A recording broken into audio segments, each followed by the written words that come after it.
आखिर महागठबंधन में सीटों को लेकर क्या चल रहा है, कितने कैंडिडेट्स को बदल दिया जाएगा। नमस्कार, आप देख रहे हैं देशवा न्यूज और मैं हूं आपके साथ वैष्णवी।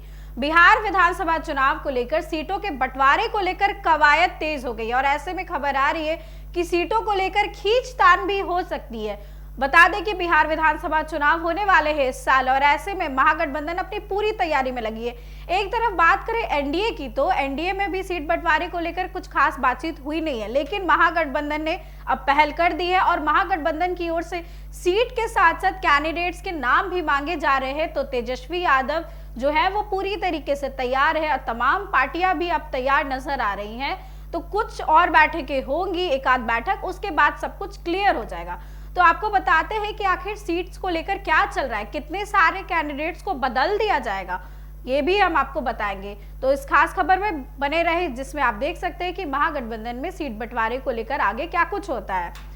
दरअसल महागठबंधन में 4 बैठकें हो चुकी है और चौथी बैठक तेजस्वी यादव के सरकारी आवास पर हुई और उस सरकारी आवास में जो बैठक हुई उसमें एक बड़ा डिसीजन लिया गया। ये डिसाइड किया गया कि 2020 के बिहार विधानसभा चुनाव के तर्ज पे चुनाव लड़ा जाएगा, लेकिन एक बड़ा बदलाव होगा। जितने भी कैंडिडेट्स पिछले चुनाव में 15,000 से ज्यादा वोटों से हार गए थे, उन सब कैंडिडेट्स को बदल दिया जाएगा और अगर जरूरत पड़ी तो पार्टी का सिंबल भी बदल दिया जाएगा। और ऐसे में आपको बताते हैं कि कितने सारे कैंडिडेट्स को बदल दिया जा सकता है।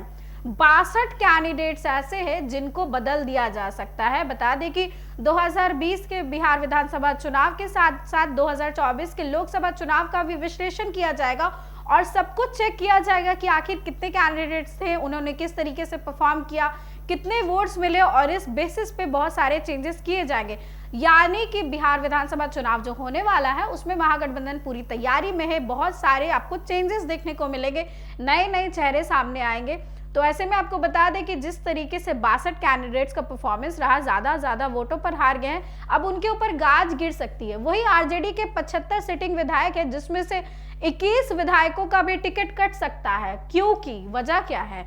दरअसल तेजस्वी ने जिस तरीके से बताया कि पिछले चुनाव में इनकी क्या परफॉर्मेंस रही है, ये जीते तो जरूर है लेकिन एनडीए के कैंडिडेट से कहीं ना कहीं पीछे रह गए।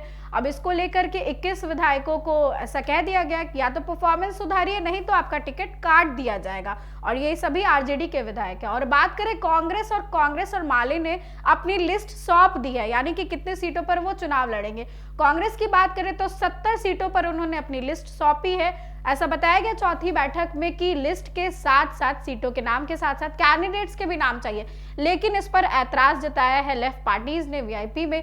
लेकिन कांग्रेस जो है अब सामने आती है, आगे आती है और लिस्ट सौंपती है और सीटों की लिस्ट सौंप दी गई। और ऐसे में देखना होगा कि वीआईपी की ओर से क्या रहेगा। वीआईपी जो है 60 सीटों की डिमांड कर रही है, लेकिन 28 सीटों पर भी लिस्ट अपनी दे सकती है। लेकिन अगर बात करें मुकेश सहनी की, तो वो कमिटमेंट चाहते हैं डिप्टी सीएम के फेस पर। लगातार वीआईपी की ओर से नारा सामने आ रहा है कि 200 पार, तेजस्वी और मुकेश सहनी की सरकार। तो तेजस्वी यादव सीएम होंगे, मुकेश सहनी डिप्टी सीएम होंगे और इस बात की कमिटमेंट उन्हें चाहिए।